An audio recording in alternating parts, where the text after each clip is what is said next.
Nyasha's laughter rang out as she sat under the shade of the ancient Iroko tree. Her golden skin shimmered in the warm light of the setting sun as she leaned back, enjoying the company of her childhood friend, Kela. Kela's hands were busy stirring a steaming pot of egusi soup. The rich aroma filled the air, carried by the evening breeze across the quiet village of Umuoma. "Eat, Nyasha," Kela said with a wide smile, serving her friend a generous portion of egusi soup and freshly pounded yam. "This is my best batch yet. You've been working so hard these days, you deserve a good meal." Nyasha smiled warmly, grateful for her friend's kindness. "Oh, Kela, you always know how to treat me. How could I ever survive without you?" Kela's eyes flickered, just for a moment, as she watched Nyasha begin to eat. The words stabbed at her heart. "Without me? She thinks I am nothing without her." Nyasha took a bite, humming her delight at the taste of the perfectly seasoned soup. "You've outdone yourself this time, my sister." Kela forced a laugh. "Anything for you." But as Nyasha ate, the venom Kela had secretly stirred into the soup began to take hold. Her head swam, her vision blurred, and the laughter in her throat caught painfully. Nyasha clutched her stomach, gasping. "Kela, something's wrong," Nyasha whispered, her voice faint as she slid to the ground. Kela froze, the spoon in her hand trembling. For a moment, she thought her plan had worked, but the reality of seeing Nyasha, the only person she had ever called a friend, lying helpless at her feet filled her with panic. "Nyasha," she cried, kneeling beside her. She wasn't crying out of concern. No, she couldn't let the villagers discover her betrayal. Kela screamed loudly for help, her voice carrying through the village. "Someone, help. Nyasha has fallen ill."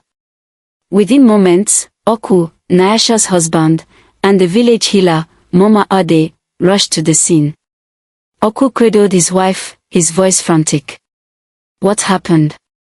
I don't know." Kela stammered, her face a mask of fake shock.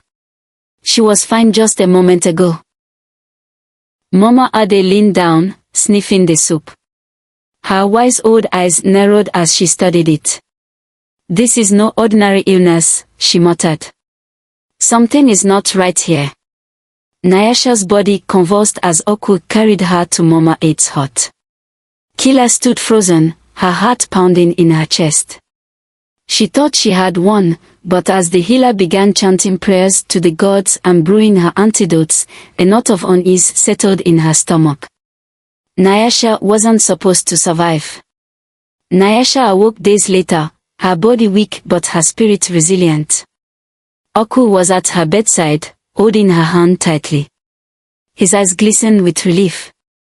"You scared me, Nyasha," he said softly. "I'm sorry," Nyasha whispered, her voice raspy. "I don't know what happened." Outside the hut, Kela watched from the shadows. She clenched her fist, anger bubbling beneath the surface. She survived, even the poison wasn't enough. Kela's heart twisted as she looked at Oku. How could he look at Nyasha with so much love? It was supposed to be her. Kela had loved Oku for years, but he had chosen Nyasha. No matter how much she smiled at him, no matter how much she tried to be noticed, his eyes were always on her friend. But Kela wasn't finished.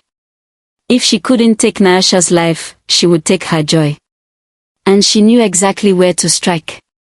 Kela began visiting Oku regularly, using Nyasha's recovery as her excuse. "You've been through so much," she told him one evening, placing a hand on his arm. "You deserve someone who truly appreciates you." Oku frowned. "Nyasha appreciates me. Does she?" Kela asked, her tone soft but her words sharp. "She spends so much time helping the villagers, running around in the market. Does she ever really see you? Hear you?" Oku shook his head. "Kela, don't speak of my wife like that." But Kela wasn't deterred. She continued her visits, each time planting more seeds of doubt in Oku's mind. She wore her finest wrappers and adorned herself with beads, her beauty undeniable. Slowly, Oku's resistance began to waver. One night, Kela invited him to her hut. She poured him palm wine, her voice sweet as honey. "You work so hard, Oku. Let me ease your burden." And that night, under the moonlight, Kela succeeded in stealing what was most precious to Nyasha. Nyasha sensed the change before she saw it. Oku began spending less time at home. His laughter no longer filled their hut, and when she reached for him, he turned away. "Oku," Nyasha said one evening, her voice trembling. "What's wrong? Have I done something to upset you?" "You haven't done anything," he replied coldly. "But perhaps you could spend more time focusing on your duties as a wife, instead of running around helping everyone else." Nyasha's heart broke at his words. Oku had always supported her work in the village. Where was this sudden bitterness coming from? The answer came one afternoon, when Nyasha went to the river to fetch water. She saw Kela and Oku standing close, their heads bent together in conversation. Kela's hand rested on his arm, her laughter loud and carefree. Nyasha's breath caught in her throat. Her hands trembled as she clutched the water pot. "No, it can't be. Not Kela. She's my sister," she wouldn't. But the truth was undeniable. Broken but determined, Nyasha sought answers. She visited Mama Ade, who listened to her story with a heavy heart. "Kela is not the friend you think she is," Mama Ade said. "Her heart has been poisoned by envy.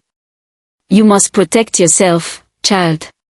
While Nyasha prayed for strength, Kela was plotting her next move. Her hatred had grown into something monstrous. She visited a dark herbalist at the edge of the forest. "I want her destroyed," Kela said. "Make her lose her mind." The herbalist handed her a small gourd. "Scatter this powder around her home. It will bring chaos to her spirit." That night, Kela crept to Nyasha's hut and did as the herbalist instructed. Within days, Nyasha began hearing whispers in the dark. Shadows moved in the corners of her vision. The villagers began to whisper. Has Nyasha gone mad? Nyasha returned to Mama Ade, desperate for help. The elder performed a powerful cleansing ritual, calling on the ancestors to drive away the spirits. The shadows lifted, and Nyasha's mind cleared. But the ancestors were angry. They had seen Kela's betrayal, and they would not let it go unpunished. That night, Kela began to hear the same whispers she had unleashed. The shadows turned on her, haunting her every step. She wandered the village, muttering to herself, her beauty fading as the curse consumed her. Nyasha, though hurt, chose forgiveness. "Jealousy is a sickness," she said, "and I will not let it poison me as it did her." Kela eventually disappeared, her name spoken only in hushed tones. And Nyasha rebuilt her life, a symbol of resilience and the truth that no matter how deep the betrayal, the gods always see all. The whispers of Kela's betrayal spread through Umuoma like harmattan winds. The village elders, shocked and disgusted by her actions, called a council to seek the wisdom of the ancestors. Mama Ade, who had long served as the bridge between the living and the spirit world, stepped forward to lead the ritual. Under the light of the full moon, the villagers gathered at the sacred grove. The air was thick with tension, and the drums beat low and steady, like the heartbeat of the earth itself. At the center of the gathering sat Nyasha, her face serene yet tinged with sadness, and Kela, whose once bright eyes were now shadowed with fear and madness. Mama Ade raised her staff, adorned with cowrie shells and feathers, and began to chant. Her voice, powerful and melodic, called upon the spirits of their ancestors, the guardians of the land and keepers of justice. The crowd watched in silence as the air seemed to shimmer, the presence of the unseen growing heavy around them. Kela, daughter of Umuoma, Mama Ade began, her voice echoing through the grove. You have poisoned the bond of friendship, stolen another woman's husband, and unleashed dark forces upon your sister. The ancestors have seen it all. Tonight, they will decide your fate. Kela fell to her knees, her body trembling. Please, she begged, her voice breaking. I didn't mean for it to go this far. I was jealous. I wanted what Nyasha had. But the darkness, it has turned on me. I've suffered enough. The villagers murmured among themselves, some shaking their heads, others too disgusted to even look at her. Oku, standing beside Nyasha, hung his head in shame, knowing he too had played a part in this betrayal. Mama Ade silenced the crowd with a wave of her hand. She turned to Nyasha. Child, you have suffered greatly at the hands of this woman. Yet you have shown forgiveness where others would have sought revenge. What do you ask of the ancestors on this night? Nyasha stood, her back straight and her voice steady. I will not ask for her death, she said. That is not my place. But I will ask the ancestors to teach her the lessons she refused to learn. Let her understand the pain she has caused. Let her feel the weight of her choices. The villagers nodded in agreement, murmuring their respect for Nyasha's strength and grace. Mama Ade closed her eyes, raising her staff once more. The flames of the surrounding torches flickered wildly as she chanted, calling upon the ancestors to render their judgment. The wind howled through the grove, and suddenly, the voice of the spirit spoke through Mama Ade. Kela, your jealousy has cursed you. Your betrayal has wounded not just Nyasha but the balance of this village. You will leave Umuoma, exiled to wander the land, until the weight of your envy is gone. Only when your heart is free of its poison will you find peace. The wind stilled, and the grove fell silent. Kela wept, her body shaking as she realized her fate. But where will I go? She whispered. The spirits will guide you, Mama Ade said, her tone firm yet not unkind. They are merciful, but their mercy is not without consequence. Leave now, and do not return until your spirit is cleansed. The villagers turned their backs as Kela rose to her feet, her once proud frame now hunched with shame. She walked into the night, disappearing into the forest, her sobs fading with each step. In the months that followed, Nyasha began to rebuild her life. Though her heart still carried scars, she refused to let them define her. She forgave Oku, but their marriage was never the same.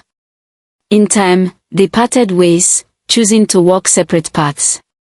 Nyasha poured her energy into helping her village, her kindness and strength becoming a beacon for others. The elders spoke of her as a woman favored by the gods, a living example of resilience and grace. As for Kela, no one ever saw her again.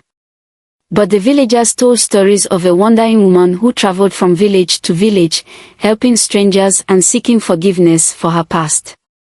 Some said she had found redemption. Others claimed she had vanished into the spirit world, her soul taken by the ancestors. But one thing remained clear, the gods and the ancestors always see all, and justice, though slow, is inevitable.